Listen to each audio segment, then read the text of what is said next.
How's it going, everybody? It is that time for another Ask Hunters for Life episode. Exciting time of year, making the transition from duck hunting into ice fishing and other winter activities. You'll see one, possibly two duck hunting videos after this. You'll see the video from the Upper Peninsula late season, as well as, hopefully, fingers crossed, if everything is not frozen solid, a video from the Lower Peninsula late season coming up this weekend. So might as well just get right into the questions. Our buddy Instagram Outdoors wants to know if we have a picture of the giant carp that my dad got. And yes, we do. It's like 55, 56 pounds. Got it bow fishing. Here it is.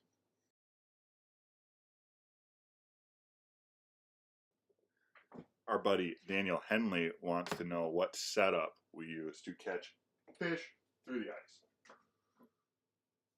And I'll show you. First of all, got these awesome new fishing rod holders, ice fishing rod holders, rod pods. They're pretty nifty.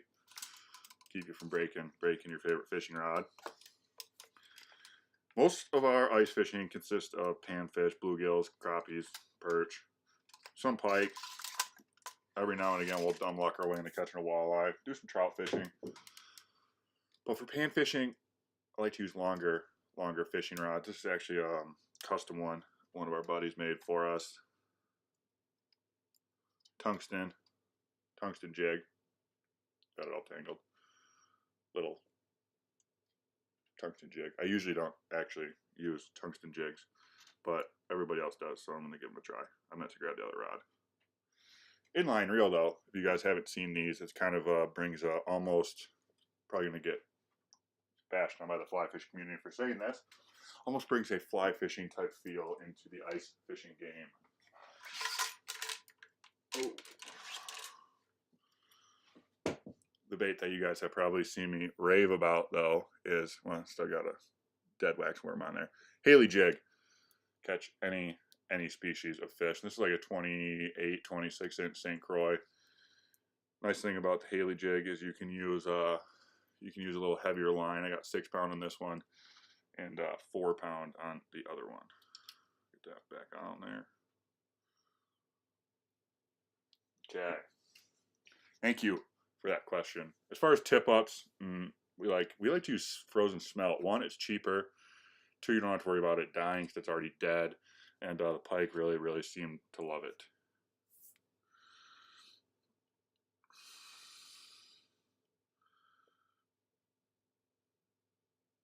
Hey, give me a shout out, please. No, that's not a question.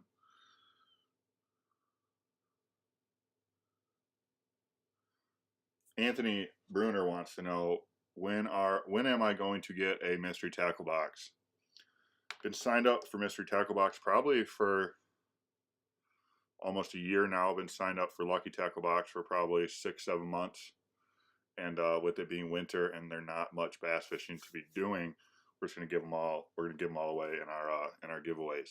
So the question is, when are you guys gonna get a mystery tackle box?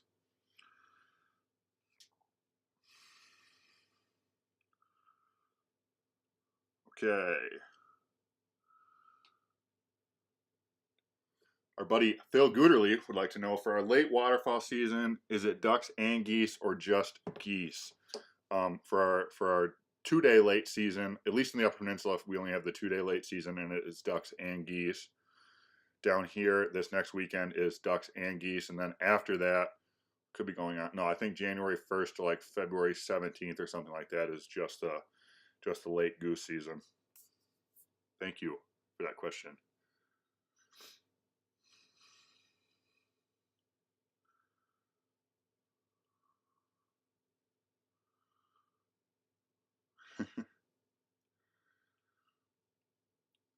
Our buddy Dat Mystery Redneck would like to know if we think a grunt call is any good for deer hunting.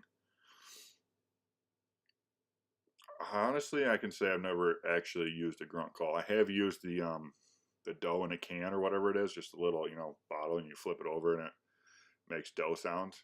And that's worked in the past. But as far as a grunt call, honest to God, brother, no idea. Thank you for that question.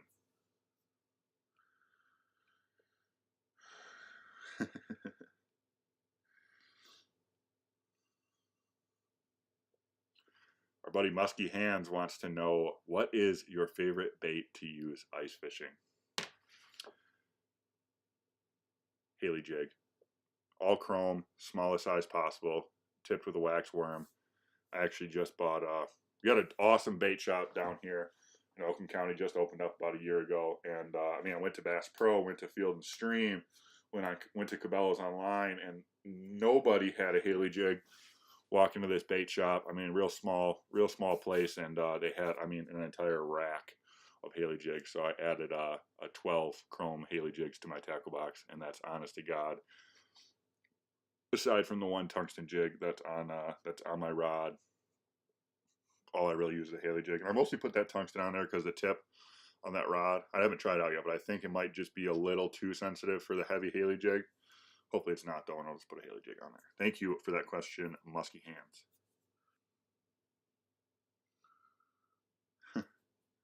Our buddy Rooster Finders would like to know if we've ever reloaded our own shells or plan to in the future. And honestly, never done it before. It probably wouldn't be a bad idea. We probably went through, me personally, probably went through 12 boxes of shotgun shells this duck season. And luckily, if you guys don't already know, if you're buying ammo, especially if you're buying it in bulk, buy it from Rogers Sporting Goods, because you can get cases of ammo for anywhere from 80 to 120 bucks for 10 boxes of ammo, 250 shells. That's a pretty good deal. I could probably see myself in the future reloading shells, though. Give me, something to do in the off season. Thank you for that question, Rooster Finders. That's a pretty cool name.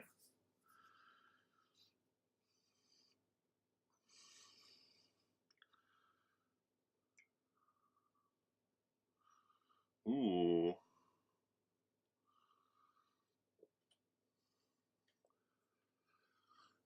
Our buddy Cody Goodlow would like to know our take on baiting versus food plots when it comes to deer hunting.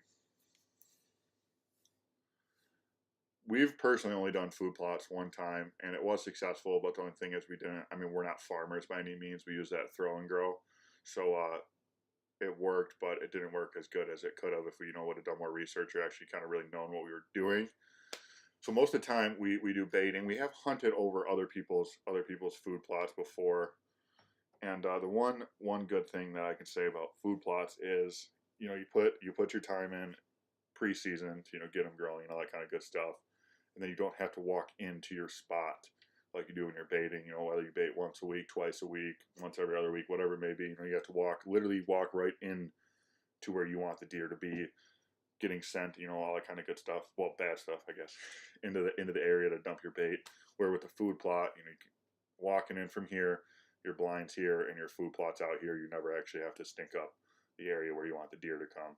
In the future, when we get some Hunters for Life property, you'll definitely see food plots on it. When that'll be, no idea. Hopefully sometime in the near future, though. Thank you for that question, brother.